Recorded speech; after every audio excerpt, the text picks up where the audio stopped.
오늘 본문의 세례 요한은 감옥에 갇혀 있습니다. 왜 갇혔느냐? 헤롯 왕이 자기 동생의 아내를 자기 아내로 맞아들인 겁니다. 이게 뭐 말도 안 되는 거지 않습니까? 그런데 권력 앞에서는 사람들이 침묵했죠.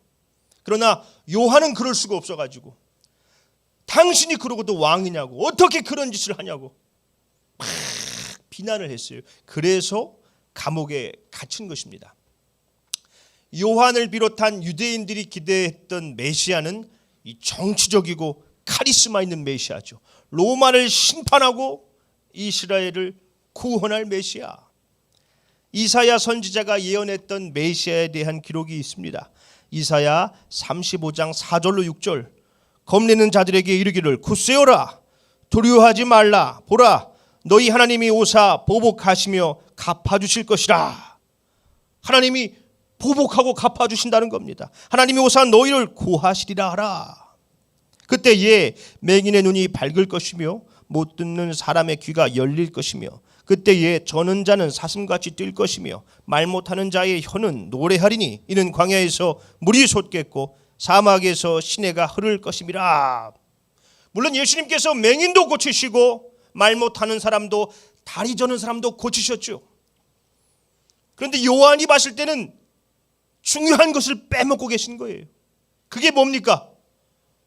보복하고 갚아주시는 하나님.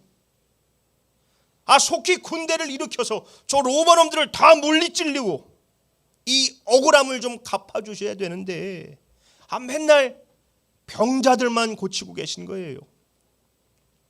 이 대표적인 메시아에 관한 예언이 또 있습니다. 이사야 61장 1절. 주 여호와의 영이 내게 내리셨으니 이는 여호와께서 내게 기름을 부으사 가난한 자에게 아름다운 소식을 전하게 하려 하심이라. 나를 보내사 마음이 상한 자를 고치며 포로된 자에게 자유를, 갇힌 자에게 노임을 선포하며. 메시아가 오시면은 자유해진다는 거예요. 마음이 상한 자를 고치신답니다. 갇힌 자를 놓아주신다. 지금 요한이 어디에 있어요? 감옥에 있어요.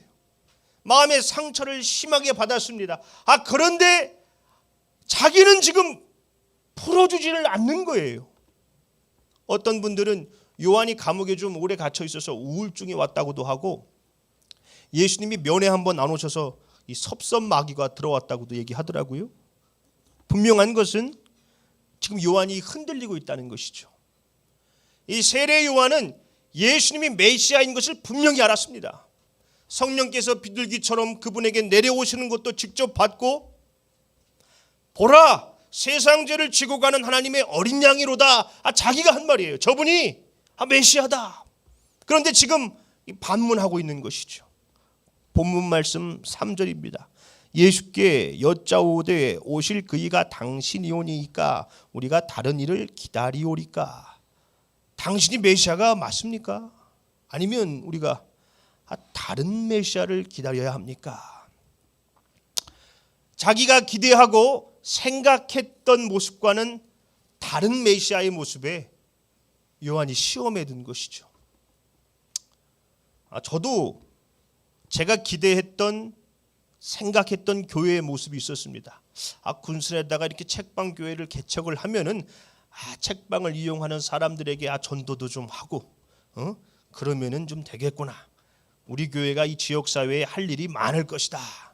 근데 제 생각과 기대와는 전혀 다르더라고요. 일단 군산 분들은 교회를 엄청나게 많이 가요.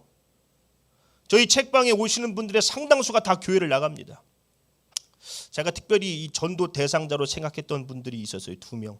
이분들이랑은 좀 친해지고 하면은 내가 좀 전도를 할 수 있겠구나 하고 친해졌는데 교회를 나가요. 큰 교회를 나가요. 그것도 제일 큰 교회를 나갑니다. 그렇구나. 교회를 다니는 거였구나. 섭섭하더라고요. 주변 분들도 자꾸 물어봐요. 왜 교회 교단 등록을 안 해요? 안 하는 게 아닙니다. 못 하는 거예요. 10명이 돼야 할 수 있는데 못 하는 건데 그렇게 눈치 없이 물어보시고. 얼마 전에는 이 박정수 목사님에게 연락이 왔어요. 올 하반기 때는 교단과 지방에 등록했으면 좋겠습니다. 이거 좋은 거 몰라요? 생각대로 안 되는 거지. 묵방이라도 좀 잘 되면 좋은데 예준이가 그런 얘기를 해요. 아, 나랑 놀아주지 그 손님도 없는데 그걸 왜 나가? 참 그럴 때는 제가 무슨 생각을 들게 했습니까? 이 군산에다가 개척한 게 맞나? 이 지역을 잘못 선택했나? 다른 데다 했어야 됐나? 그렇죠. 우리의 기대와 이 생각대로 일이 풀리지 않을 때 흔들립니다. 사업도 마찬가지고요. 아, 이거 했어야 됐나? 하지 말았어야 됐나? 인간관계도 가족도 마찬가지입니다. 생각대로 일이 풀리지 않을 때 흔들리죠. 그러나 하나님은 내 생각대로 일하시는 분이 아니지요. 어린 아이와 같은 우리의 생각대로 움직이시는 분이 아닙니다. 하나님의 방법으로, 하나님의 뜻대로 세워나가고 계시죠. 요한의 그 말도 안 되는 질문에 예수님께서 대답하시죠. 5절 말씀입니다. 맹인이 보며 못 걷는 사람이 걸으며 나병 환자가 깨끗함을 받으며 못 듣는 자가 들으며 죽은 자가 살아나며 가난한 자에게 복음이 전파된다 하라. 예수님도 똑같이 예언자가 기록한 메시아에 대한 말씀을 하고 계신 거예요. 못 보던 자가 보고, 못 듣던 자가, 말 못하던 자가 말하고, 죽은 자가 살아나고 가난한 자에게 복음이 전파되고 있다. 예언이 이루어지고 있다는 거죠. 네 생각대로 이루어지지 않는 것이다. 하나님의 뜻대로 이루어지고 계신 것이다 말씀하는 것입니다. 네 생각대로 아니라 하나님의 뜻대로. 그렇죠. 하나님은 내 생각과 기대대로 일하지 않으시죠. 당신의 온전하신 뜻대로 일하고 계십니다. 하나님께서 우리 행복한 교회를 하나님의 뜻대로 세워가고 계십니다. 생각해 보니까 제가 찬양 인도자가 세워지기를 기도했었거든요. 찬양 인도자가 세워졌습니다. 예주가 반주를 하고 있어요. 이병윤 성도님은 세례를 받으시고 성찬에 참여했습니다. 태남숙 권사님은 60년 만에 처음으로 11조를 드렸어요. 행복한 교회 유튜브 구독자는 120명이 넘었습니다. 우리 책방은 한겨레 신문에 실렸고 이제 조금 있으면 잡지에도 실려요. 그림책 수업을 진행하면 수많은 아이들이 몰려오고 복지관 아동들을 섬겼고 폐지 주우시는 어른분들을 위해서 음료수도 나눠드렸죠. 우리의 생각과 다를 뿐이지 하나님은 당신의 선하신 뜻대로 우리 교회를 세워가고 계신 것입니다. 네 생각대로 되는 게 아니다. 우리의 기대와는 다를 뿐이지 하나님은 우리의 가족과 일터를 세워가고 계십니다. 요한의 제자들이 떠나자 예수님께서 무리들에게 말씀하십니다. 7절 그들이 떠나매 예수께서 무리에게 요한에 대하여 말씀하시되 너희가 무엇을 보려고 광야에 나갔더냐? 바람에 흔들리는 갈대냐? 자, 여기서 광야는 아무것도 없는 곳을 뜻하지 않습니다. 당시 로마의 그 끔찍한 압제 때문에 사람들은 메시아를 기다리고 있었어요. 빨리 좀 왔으면 좋겠다. 메시아가 곧 올 것이다. 그분의 오시기를 좀 준비해야겠다 하는 사람들이 모이면서 이 단체들이 생겨나기 시작했어요. 부흥운동. 그 중에 하나가 우리가 잘 알고 있는 바리새파입니다. 율법주의 운동을 좀 해야겠구나. 특별히 광야를 중심으로는 금욕주의를 하는 운동들이 있었어요. 세례 요한이 메뚜기와 석청박 먹고 낙타털로 대충 옷을 입고 회개의 복음을 선포하지 않았습니까? 그러니까 사람들이 광야로 나간 것은 회개하며 메시아의 오실 길을 준비하여 하나님의 나라를 위해서 나간 것이지요. 예수님이 그들에게 물어보시는 거예요. 너희가 무엇을 보려고 광야에 나갔느냐? 바람에 흔들리는 갈대냐? 이 갈대는 돈을 뜻해요. 당시 헤롯이 로마 황제 이 티베리우스에게 잘 보이기 위해서 도시를 하나 건설합니다. 이름은 또 티베리아스. 아붙던 거죠. 성경에서는 디베랴라고 기록했죠. 그 디베랴 도시를 건설하면서 기념 주화를 만들었는데 거기에 이 갈대가 앞뒤로 다 그려져 있었어요. 그 갈대. 여기서 말하는 갈대는 돈이에요. 너희가 왜 광야로 갔느냐? 뭐 돈 벌려고 갔어? 이렇게 물어보시는 거죠. 이어서 묻습니다. 8절. 그러면 너희가 무엇을 보려고 나갔더냐?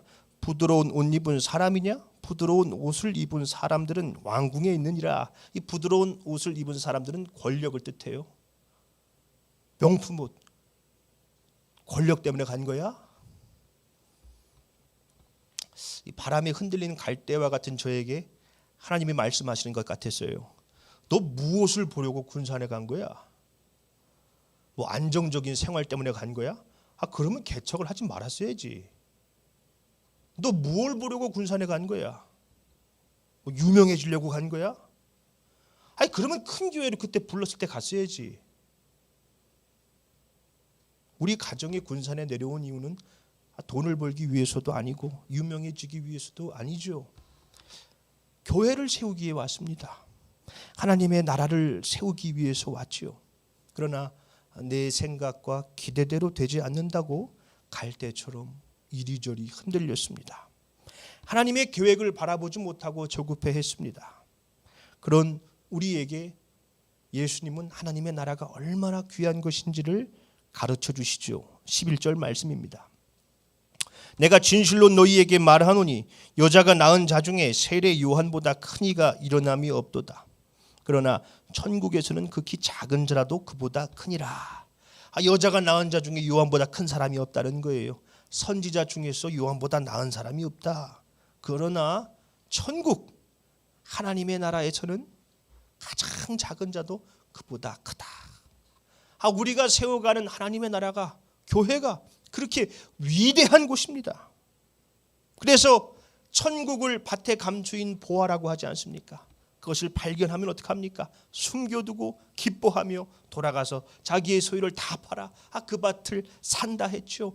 천국을 발견한 사람들은 하나님의 나라를 위해서 살아간다는 것입니다. 말씀을 맺겠습니다. 그들은 무엇 때문에 광야에 나갔습니까? 하나님의 나라를 위해서 나갔어요. 우리는 왜 군산에 내려왔습니까? 주님의 몸된 교회를 세우기 위해서 왔습니다. 돈을 벌기 위해서, 유명해지기 위해서 온 것이 아니죠. 안정적인 생활을 위해서, 자아 실현을 위해서 온 것도 아닙니다. 하나님의 나라를 세워가기 위해서 왔습니다. 내 생각, 내 기대와는 다를 수 있죠. 그러나 분명한 것은 하나님은 하나님의 선하시고 온전하신 뜻대로 교회와 가정과 일터를 세워가고 계신다는 것입니다. 그 선하신 하나님을 신뢰하는 우리 행복한 교회가 되기를 소망합니다. 김지섭 청년은 무엇을 보려고 군산에 데려왔습니까? 방석현 조은비 부부는 무엇을 보려고 군산에 내려오려고 합니까?